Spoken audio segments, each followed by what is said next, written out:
Masa lama banget ya? Aduh, ngapain nih? Buka YouTube aja kali ya. Wah, apa nih? Yusuf Hidayat, musik Kampung Ilahi. Wah, ini keren nih pasti nih. Keren, ini nggak boleh di skip nih. Oke deh, tonton dulu aja. Bismillahirrahmanirrahim. Assalamualaikum warahmatullahi ta'ala wabarakatuh. Alhamdulillahirabbil alamin. Nahmaduhu wa nasta'inuhu wa nastaghfiruh. Wa na'udzu billahi min syururi anfusina wa min sayyiati a'malina. May yahdihillahu fala mudhillalah wa may yudlilhu fala hadiyalah. Assalatu wassalamu ala habibina wa maulana Muhammad wa ala alihi wa ashabihi wa man tabi'ahu bi ihsanin ila yaumiddin. Amma ba'du. Jamaah Masjid Agung rahimakumullah.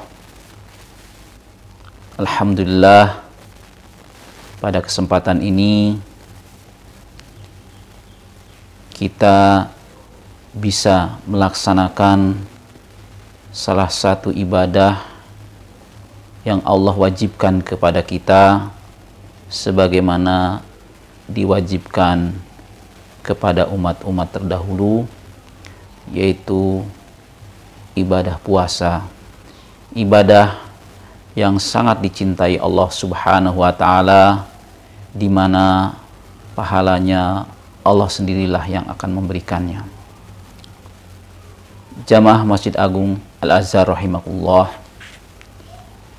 Pada hari ini, pada kesempatan ini, Al-Fakir akan menyampaikan tausiah buat diri saya sendiri dan bagi kita semua. Mudah-mudahan ada manfaatnya yang berkaitan dengan mudik ke kampung halaman yang abadi. Allah Subhanahu wa taala berfirman dalam surat Al-Qasas ayat 177, A'udzu billahi minasyaitonir rajim. Wabtaghi fima ataqallahu daral akhirata wa la tansa nasibaka minad dunya wa ahsin kama ahsanallahu ilaika wa la tabghil fasada fil ard innallaha la yuhibbul mufsidin. Al-Qasas ayat 77. Jamaah Masjid Agung rahimakumullah, dalam ayat tersebut Allah memerintahkan kepada kita untuk mengorientasikan kehidupan kita lebih utama kepada hal-hal yang sifatnya ukhrawi, hal-hal yang jauh ke depan, masa depan kita yang abadi. Namun demikian, kita diwajibkan pula untuk jangan melupakan nasib kita di dunia. Karena bagaimanapun juga, urusan dunia adalah jalan menuju kampung halaman kita di akhirat kelak. Jamaah Masjid Agung rahimakumullah, dalam surat Al-Baqarah kita mendapatkan sebuah pelajaran bagaimana peristiwa yang terjadi kepada Nabi kita beserta istrinya, yaitu Nabi Adam dan Siti Hawa. Beliau berdua adalah penghuni surga, kampung abadi. Diberikan oleh Allah Subhanahu wa taala karunia dan kemuliaannya. Namun demikian, keduanya diuji dengan ujian yang begitu berat, sehingga keduanya terpaksa dan ditakdirkan untuk keluar dari surga karena tergoda oleh godaan-godaan setan. Iblis adalah simbol dari makhluk yang sombong, dan makhluk yang iri. Kenapa saya katakan demikian? Karena iblis ketika diperintahkan oleh Allah Subhanahu wa taala untuk bersujud kepada Adam, dia enggan untuk bersujud. Karena apa? Karena dia merasa bahwa dia lebih hebat, lebih besar, lebih kokoh daripada Adam. Sehingga dikatakan dia sebagai sebagai makhluk yang sombong. Begitu juga iblis adalah makhluk yang iri kepada Adam, kepada manusia. Makanya dia hendak untuk menjebloskan atau menyesatkan manusia dari jalan kepada Allah Subhanahu wa taala. Inilah peristiwa yang kemudian menyebabkan Adam dan Hawa diturunkan ke muka bumi ketika dia tinggal di surga, karena dia gagal ataupun tergoda oleh godaan-godaan setan. Dan dalam hal ini dimulai daripada tergodanya Siti Hawa untuk memakan buah khuldi. Maka jamaah Masjid Agung Al-Azhar rahimakumullah, kita memahami betul bahwa bagaimanapun juga setiap insan yang hidup, manusia yang hidup akan kembali kepada Allah Subhanahu wa taala. Dan kampung halaman abadi yang kita harapkan, yang kita inginkan adalah surga. Walad darul akhiratu khairul laka minal ula. Dan kampung akhirat itu lebih baik daripada apa yang terjadi pada saat ini. Untuk itu, bagaimana supaya kita bisa kembali kepada kampung yang Allah janjikan, yang Allah berikan kepada kita? Kita harus melaksanakan apa-apa yang diperintahkan oleh Allah Subhanahu wa taala di dunia ini.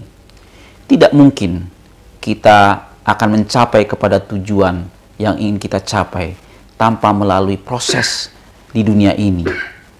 Makanya ketika kita berdoa, itu dianjurkan untuk berdoa, Rabbana atina fid dunya hasanah wa fil akhirati hasanah wa qina adzabannar. Ya Allah, ya Tuhan kami, berikanlah kami kebaikan di dunia dan kebaikan kami di akhirat. Kenapa kita minta kebaikan di dunia? Karena memang dunia ini sesuatu yang nyata, sesuatu yang kita hadapi, bukan ilusi, bukan dunia fantasi, tetapi dunia kenyataan yang harus kita hadapi. Banyak cobaan-cobaan yang kita hadapi, banyak ujian-ujian yang kita hadapi, dan kita harus lulus di dalam menghadapi ujian-ujian tersebut.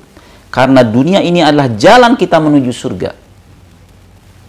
Maka kalau kita ingin mencapai pada kampung halaman kita yang abadi, maka kita pun harus serius di dalam menghadapi kehidupan kita di dunia. Tidak boleh kita berputus asa. Tidak boleh kita menghindari dari kehidupan dunia. Ya, karena dengan alasan kita ingin mencapai akhirat. Maka urusan dunia pun harus kita hadapi. Ya. Dalam pesan sebuah hadis dikatakan, bergaullah kamu dengan manusia walaupun di situ kamu menghadapi dengan macam-macam manusia yang mungkin menyulitkan kamu. Daripada kamu hidup menyendiri. Artinya apa? Kehidupan dunia ini memang banyak masalah, banyak ujian-ujian, banyak persoalan-persoalan. Ketika kita kecil, ketika kita dewasa dan kita tua, ada saja persoalan-persoalan yang kita hadapi. Persoalan ekonomi, persoalan politik, persoalan sosial dan budaya, seperti yang sekarang kita hadapi. Di mana masa-masa kita ini luar biasa fitnahnya. Ya, kita tidak mudah berhadapan dengan persoalan ekonomi dalam kondisi Covid contohnya. Ya, banyak negara-negara muslim yang termasuk kategorinya adalah negara miskin kan gitu kan. Ya. Dan persoalan politik, banyak umat Islam walaupun itu mayoritas tapi terpinggirkan. Apalagi di mana negara itu minoritas muslim. Banyak umat Islam itu terpinggirkan. Baik secara sosial, ekonomi, politik dan sebagainya. Tetapi itu adalah kenyataan yang tidak boleh kita lari. Karena ketika kita lari dari sebuah kehidupan, kita lari dari sebuah perjuangan, itu tidak disukai oleh Allah Subhanahu wa taala. Maka jamaah Masjid Agung Al-Azhar rahimakumullah, kita sebagai umat Islam diharapkan betul kita untuk menjadi umat yang kuat.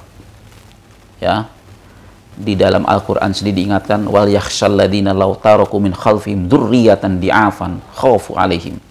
Dan takutlah kamu terhadap generasi sesudahmu dan generasi yang lemah. Ya. Karena apa? Generasi yang lemah itu adalah generasi yang akan menjadi beban terhadap sejarah, beban terhadap peradaban. Adalah tanggung jawab kita. Kalau kita pendidik, maka anak didik kita bagaimanapun juga harus jadi orang yang kuat. Kalau kita pengusaha, bagaimana kita mendidik kader-kader pengusaha muda-muda harus kuat. Dan begitu juga yang lainnya. Hadis juga berpesan, mukmin yang kuat itu adalah lebih baik dan lebih dicintai oleh Allah Subhanahu wa taala daripada mukmin yang lemah.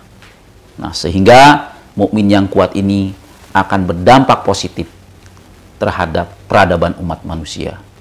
Dengan membangun peradaban umat manusia dengan baik, maka insya Allah jalan kita menuju kampung damai, menuju kampung akhirat yang abadi itu lebih bisa kita pertanggungjawabkan di hadapan Allah Subhanahu wa taala.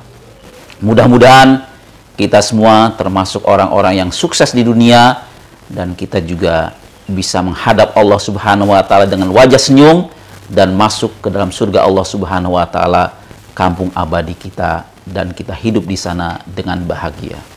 Itu saja yang bisa saya sampaikan.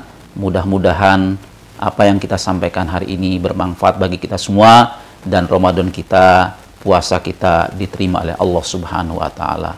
Al-afu minkum, wassalamualaikum warahmatullahi taala wabarakatuh.